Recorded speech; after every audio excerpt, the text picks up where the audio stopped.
What's going on, ladies and gentlemen? I hope everybody is having a fantastic day today. Today is a very special day for two reasons. Number one, today is Christmas. So Merry Christmas to everybody that is out there. I hope you are all able to spend it with the people you love the most. And for reason number two, we are finally doing a tour today of Nova. Been wanting to do this for quite a while, and I figured today was a great day to do it. So without any further ado, let's get into it.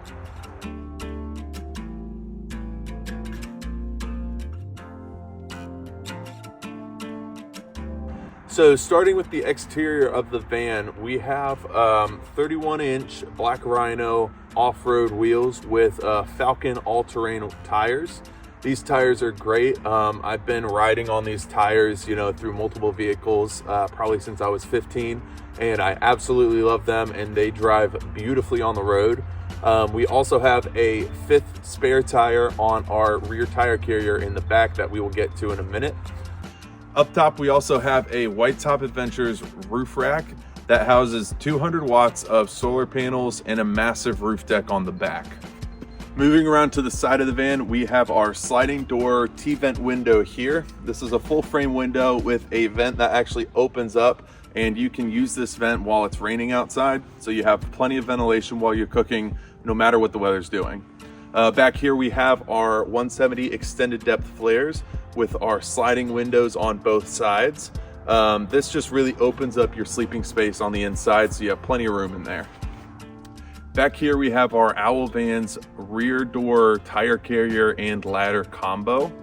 This is great because you can store your fifth tire back here, and that allows you to store your 37-gallon freshwater tank actually where the stock spare tire usually stores. This is also great because you've got your ladder right here to get up onto your roof. As you guys know, I've got a pretty sizable roof deck up here, so I went with this because it makes it just super easy to be able to get up there anytime.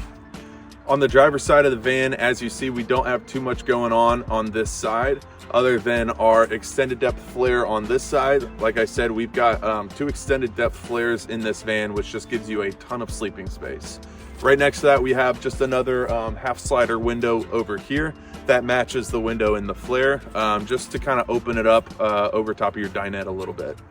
Moving into the inside of the van, the first thing that you see when you open the door is our main shower. So I really wanted to make this shower beautiful because, like I said, it's the first thing you see when you open the door. And that's why I decided to go with a pretty unique archway in the entrance of the shower with my Roman clay warm finish on the walls. And to contrast that, I did a beautiful dark stone vinyl tile. I decided to go with vinyl because it handles the vibrations of the van just a little bit better. And in the shower, we also have a storage cubby in the top where you can store anything from towels to toilet paper to toiletries, anything like that. And it's all in your bathroom, super easy to access. We also have our Laveo dry flush toilet that is on slides. So when you need it, you can slide it into the shower. And when you don't need it, you can slide it out and make it virtually disappear. We also have a custom-made angled shower pan. This allows for water to easily get down into the drain. It's got a slope in it, so even if you're not on a perfectly level surface when you're showering, you don't have to worry about water building up in your shower pan. This shower also has our Nautilus shower door. This is the black door, and this is just a retractable door that makes it super easy to get in and out of the shower. And it also dries and self-cleans itself as you close it and drains all the water back down into your drain. Above the driver's cab, we have a custom-made headliner shelf with a beautiful natural walnut edge banding on it. This has a lip, so anything you put up here is not going to come flying out when you're going down a bumpy road or when you got to hit the gas really hard to get in front of somebody. And like I said, I finished this out with just a very nice walnut veneer edge banding to kind of tie in that walnut and finish it off nicely. Next to the shower, we have our upper cabinets that run all the way down the length of the van. These cabinet doors are made with 3/4-inch birch plywood with a natural walnut veneer over top of them. Anytime I'm working with any natural wood, I always like to try and grain match it to the best of my abilities because that gives it the most crisp, clean look in my opinion. Instead of doing a traditional cabinet hardware or pull, I decided to actually extend the bottom of the cabinet doors below the cabinet frame, so you can just easily pull it up, and it acts as a handle in that sense. I think this just gives it the cleanest look, and I think it turned out great. As you can see, we also have a gas strut mounted on all of these cabinet doors. It keeps it open while you're getting something out of it, and also makes just opening them that much easier. These are also equipped with some pretty heavy duty cabinet latches, so when you're going down a bumpy road, you don't have to worry about anything falling out. These cabinets also have two 12-volt outlets installed in them, so if you have any devices that you want to throw up there and charge, you can get them out of the way while they're doing so. Underneath of these cabinets, we also have plenty of lighting. We've got puck lights on two different kinds of switches. So as you can see here, we've got some lights over top of our dinette, and then in the back, we also have some lights over the bed that are on an independent switch. Moving down here to our dinette, we have two seats here facing each other, and a beautiful walnut swivel table. So you can swivel this out and around, you know, however you might need to. And the nice thing about this is it also collapses down into a lounge space. Our cushions here are a dark gray ultra suede cushion that is very stain resistant, it's very wear resistant, and it also gives you just a little bit of texture, which I really like. Nice thing about these is that you can also take them off of the cushions and wash them in just any regular washing machine. These things get super dirty, so everything I put in here, I wanted to make it sustainable and easy enough to clean. Under our seat, we also have some beautiful half-round walnut strips that just give you a little bit of extra texture and some beautiful wood grain accents. Underneath of this seat here, we also have a tip-out tray for some extra storage. It's a bit hidden, so you might not even see if it's in here, but this is a great place to put any computers, some books, tablets, anything like that. You've got plenty of space down in here. And our water lines also run underneath of the sink, so if you ever need to access those, you can unhook these chains and you have plenty of access for any of those lines. Moving to our upper cabinets above our kitchen galley, we have a nice little shelf here on the corner. You can put like plants here or just use it as a very easy to access catch-all tray. Above that, you've got a nice little cabinet space to store some of your most commonly used spices. Moving further back, we've got our microwave here.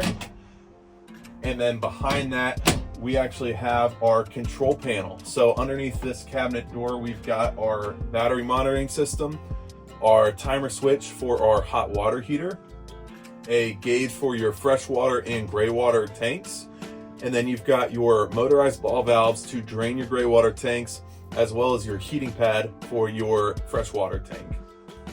Moving back here to our kitchen area, the first thing you've got over here is your dual induction Impava stovetop. This is placed right in front of the door, so you get plenty of ventilation as well as some pretty great views. I love the stovetop because it is super efficient and it'll boil water in just a couple of minutes. Next to that, you have a corner drawer here for some utensil storage. You've also got a pantry space underneath of that where you can store some, dry goods, some cups, stuff like that. Next to that, directly underneath of our stovetop, you've got a cabinet door here with plenty of storage. And then underneath that, you've got two pretty big sized drawers. Moving back a little bit, we've got our Dometic refrigerator as well as a freezer inside of it. This is a pretty massive fridge, so you've got plenty of space to store as many groceries as you need to, especially while you're off grid. Above this area, we also have our 12-volt lights. So we've got our main light switch here, as well as our under cabinet lights for our kitchen, and both of these are on dimmers. Moving back to the back of the kitchen, we've got our sink with our adjustable faucet here, as well as a soap dispenser. This sink insert here matches our countertop, and the bottom of it is oiled, so you can use it as a cutting board as well. Below that, we've got our pull-out trash can here with some extra storage behind it for some cleaning supplies. And next to that, we've got another cabinet door for just some extra storage. Back here on the right side, we also have our switch for our under cabinet lights, which is also on a dimmer. We also have a 110 outlet here, as well as USB and USB-C on 12 volts. To the right of the kitchen, we've got the switch for our lights that are over top of our bed, also on a dimmer, as well as our S-bar control module for our heat. I like doing these near the bed, number one, because you don't have to get out of bed if you need to adjust your temperature. as well as the temperature sensor is actually in this control module. So it'll sense the temperature that's in the rear of the van, and that assures that the temperature in your van is going to be the most accurate and uniform versus if you were to put it up at the front. Moving to your bed back here in the back, we have a queen size bed back here on a 6-inch mattress. As you can see, it's made to sleep side to side thanks to the flares. Gives you plenty of sleeping space head to foot. On either side, you also have a window at your head and at your feet, as well as 2 pretty big windows in the rear doors. It really opens the space up and it makes it a pretty sweet place to lay and hang out. Above the bed on this side, we've got some more cubbies up here to store whatever you need, as well as a nice open shelf here to store whatever you want above your bed. Moving to the back of the van, as you see, we've got tons of storage back here. I decided to leave the wall between, the front and the back garage space open. So if you need to grab anything from the front, you can do that. But it also has a lip there, so nothing will come flying forward if you hit the brakes pretty hard. Under this side of the bed, we've got our electrical box. This is our fuse panel here for some pretty easy access, as well as our magnetic panels that come off and allow you to access your electrical system down here. We've got the same thing on this other side, but with our water system. Right here is your outdoor shower, as well as your switch for your water pump. And underneath of here, you can also grab this panel, pull it out, and access your hot water heater, your water pump, and your accumulator if you need to. Next to the bed here, we close off the space between our back doors and our bed with a nice little table you can set your phone on, a candle on, your water bottle, anything like that. It's also nice because it keeps anything from falling back behind your bed down into your garage space. A couple more things that I wanted to mention before you guys go is our Max Air fan that is next to our shower and above our cooking area. This gives you plenty of ventilation when you're either showering or you're cooking when you need it the most. We also have our Dometic RTX 2000 AC unit that sits right in the center of the van. This is a 12-volt system, so it runs super efficiently and it cools down the van great. On our passenger seat, we've got a swivel base to that, so you can swivel your passenger seat around and open up the usable living space in the van just a little bit more. Underneath of that, we've got our S-Bar gasoline heater that taps into our fuel tank underneath of the van. This is great because as long as you got fuel in your van, you've got heat and it barely takes anything up at all. This van also has a 37-gallon freshwater tank with 2 heating pads that sits underneath of the van. Underneath of our shower sits a 22-gallon gray water tank on a motorized ball valve, and underneath of our sink, we have an 11-gallon one. All of our gray water tanks have a fuel sending unit with a empty and full gauge, so you can easily tell how much water you've got in your tanks. And we've got motorized ball valves on our gray water tanks, so if you need to drain it, all you got to do is just press a button and be done with it. Moving to our power system, we have 400 amp hours of Battle-Born batteries with a 2000 watt Victron inverter. This also has a shore power plug, so if you're somewhere you can plug up, you can plug in your van and it will charge your batteries and power your system at the same time. We also have our Victron charge controller for our 200 watts of solar power, as well as a 30 amp DC to DC charger, which means when you're driving your van, it's also charging your battery bank. We also have a 4-gallon electric water heater that is on a timer switch. This is great because you can press your timer for about 10 minutes and it'll heat your water up really quickly. And you also don't have to worry about leaving it on and having it suck up all of your power. All that being said, that concludes our Nova tour for today. Thank you guys so much for watching. I really appreciate the love and support. And if any of you guys are interested in purchasing this beautiful van, I will leave some links to contact me in the description below. Like I said, thank you guys so much for watching. I really appreciate all the love and support, and I will see you guys in the next one.